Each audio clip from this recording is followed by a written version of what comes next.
ವಾರ್ತೆಗಳ ವಿವರ. ಕೊರೋನಾದಿಂದ ತೊಂದರೆಗೆ ಸಿಲುಕಿರುವ ದೇಶದ ಆರ್ಥಿಕತೆಗೆ ಉತ್ತೇಜನ ನೀಡಲು 2 ದಿನಗಳ ಹಿಂದೆ ಹಣಕಾಸು ಸಚಿವೆ ನಿರ್ಮಲಾ ಸೀತಾರಾಮನ್ ಘೋಷಿಸಿದ್ದ 6,29,000 ಕೋಟಿ ರೂಪಾಯಿ ಮೊತ್ತದ ಪ್ಯಾಕೇಜ್ಗೆ ಕೇಂದ್ರ ಸಚಿವ ಸಂಪುಟ ಇಂದು ಅನುಮೋದನೆ ನೀಡಿದೆ ಎಂದು ವಾರ್ತಾ ಮತ್ತು ಪ್ರಸಾರ ಖಾತೆ ಸಚಿವ ಪ್ರಕಾಶ್ ಜಾವಡೇಕರ್ ತಿಳಿಸಿದ್ದಾರೆ. ಪ್ರಧಾನಿ ನರೇಂದ್ರ ಮೋದಿ ಅಧ್ಯಕ್ಷತೆಯಲ್ಲಿ ನಡೆದ ಸಚಿವ ಸಂಪುಟ ಸಭೆ ಬಳಿಕ ಮಾಹಿತಿ ನೀಡಿದ ಅವರು, ಪ್ಯಾಕೇಜ್ ಘೋಷಿಸಿದ 2 ದಿನಗಳಲ್ಲಿ ಸಂಪುಟ ಅನುಮೋದನೆ ದೊರೆತಿರುವುದರಿಂದ ಯೋಜನೆಯ ಲಾಭ ತಕ್ಷಣದಿಂದಲೇ ಜಾರಿಯಾಗಲಿದೆ ಎಂದರು. ಕೊರೋನಾದಿಂದ ತೊಂದರೆಗೊಳಗಾದ ವಲಯಗಳಿಗೆ ಸಾಲದ ಖಾತರಿ ನೀಡಲು 2,07,000 ಕೋಟಿ ರೂಪಾಯಿ, ಸೋಂಕಿನಿಂದ ಸಮಸ್ಯೆ ಎದುರಿಸುತ್ತಿರುವ ಉದ್ಯಮ ಕ್ಷೇತ್ರದವರು ಪಡೆಯುವ ಸಾಲಕ್ಕೆ ಸರ್ಕಾರದಿಂದ ಖಾತರಿ ನೀಡಲು 1,10,000 ಕೋಟಿ ರೂಪಾಯಿ, ನವೆಂಬರ್ ಅಂತ್ಯದವರೆಗೆ ಪ್ರತಿ ಕುಟುಂಬಕ್ಕೆ 5 ಕೆಜಿಯಂತೆ ಉಚಿತ ಪಡಿತರ ವಿತರಿಸಲು 93,000 ಕೋಟಿ ರೂಪಾಯಿ, ರೈತರಿಗೆ ಪೂರೈಕೆಯಾಗುವ ರಸಗೊಬ್ಬರ ಸಬ್ಸಿಡಿಗೆ 14,000 ಕೋಟಿ ರೂಪಾಯಿ, ವಿದ್ಯುತ್ ವ್ಯವಸ್ಥೆ ಸುಧಾರಣೆಗೆ 97,000 ಕೋಟಿ ರೂಪಾಯಿ, ರಫ್ತಿಗೆ ಉತ್ತೇಜನ ವಿಮೆ ಒದಗಿಸಲು 82,000 ಕೋಟಿ ರೂಪಾಯಿ ಈ ಪ್ಯಾಕೇಜ್ನಲ್ಲಿ ಒಳಗೊಂಡಿದೆ ಎಂದರು. इमरजेंसी क्रेडिट लाइन जो पहले ही 2,70,000 करोड़ के लोन सैंक्शन हो गए हैं, इसमें और 1,50,000 जोड़ रहे हैं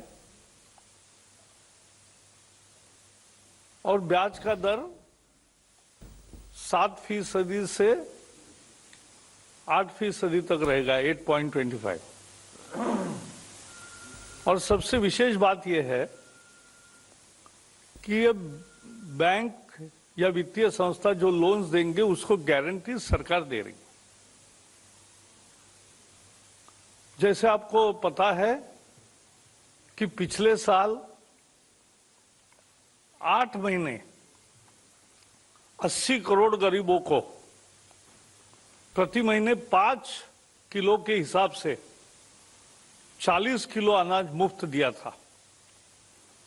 इस बार सरकार ने फैसला किया है जून से नवंबर तक 6 महीने किसी देश में 70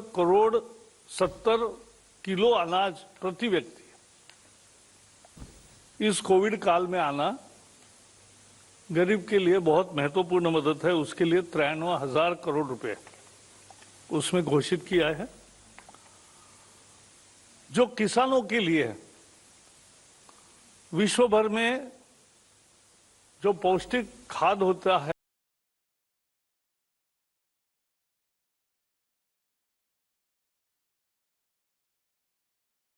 भारत के किसान को दाम नहीं बढ़ने चाहिए,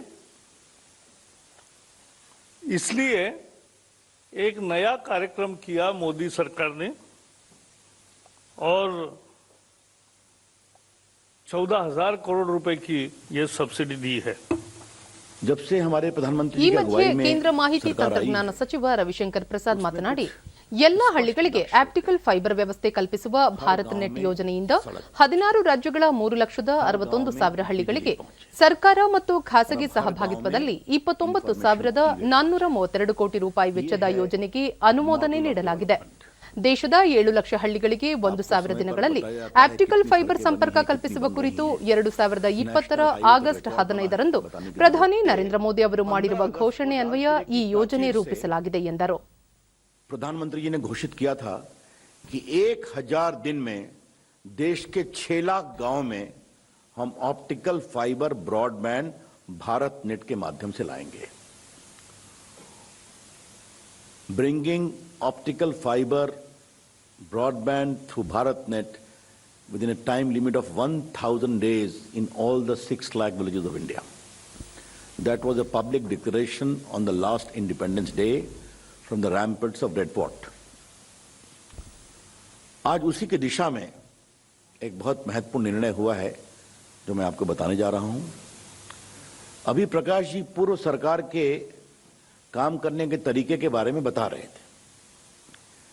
ये जो भारत नेट है ये नोफन के रूप में 2011 में शुरू हुआ था, national optical fibre network programme. और 14 में जब हम लोग की सरकार आई तो मुझे इस विभाग को देखने का प्रधानमंत्री जी ने अवसर दिया था। उस समय तक कोई काम नहीं हुआ था।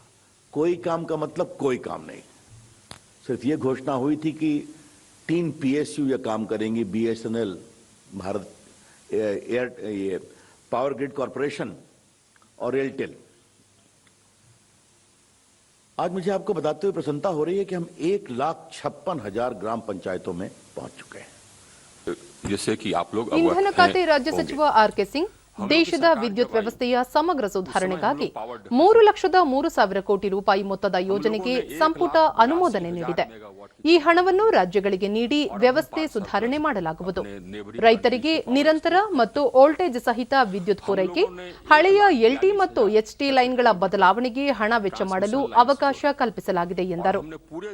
ಬಡವರಿಗೆ ಸಮರ್ಪಕ ವಿದ್ಯುತ್ ಪೂರೈಕೆಗೆ ಅನುಕೂಲವಾಗುವಂತೆ ಫ್ರೀ ಫ್ಲೈಟ್ ವಿದ್ಯುತ್ ಪೂರೈಕೆ ವ್ಯವಸ್ಥೆ ಜಾರಿಗೊಳಿಸಲು ಕೂಡ ನಿರ್ಧರಿಸಲಾಗಿದೆ. ಒಂದೊಮ್ಮೆ ನಿಗದಿತ ಸಮಯದಲ್ಲಿ ಬಡವರು ರೀಚಾರ್ಜ್ ಮಾಡಲು ಸಾಧ್ಯವಾಗದೇ ಇದ್ದರೂ ಅವರಿಗೆ ವಿದ್ಯುತ್ ಸಂಪರ್ಕ ಕಡಿತಗೊಳಿಸುವುದಿಲ್ಲ. ಅವರಲ್ಲಿ ಹಣ ಬಂದಾಗ ಬಿಲ್ ಪಾವತಿ ಮಾಡಲು ಅವಕಾಶ ಕಲ್ಪಿಸಲಾಗುತ್ತದೆ ಎಂದು ತಿಳಿಸಿದರು. या चेन्नई में पैदा कर सकते हैं और उसको भुज में बेच सकते हैं, तो वन मार्केट हो गया और इससे बिजली का दाम कम हुआ। इसके साथ ही साथ हम लोगों ने एक मेरिट ऑर्डर डिस्पैच लाया, जिसके अंतर्गत जो सबसे एफिशिएंट प्लांट है उससे पावर हम पहले डिस्पैच करते हैं। इससे पावर का प्राइस कम हुआ। हम लोगों ने कोल को फ्लेक्सिबलाइज कर दिया, जो सबसे एफिशिएंट प्लांट है उसको ज्यादा कोयला देते हैं, इससे सबसे एफिशिएंट प्लांट से ज्यादा पावर होता है, पावर कॉस्ट कम हुए।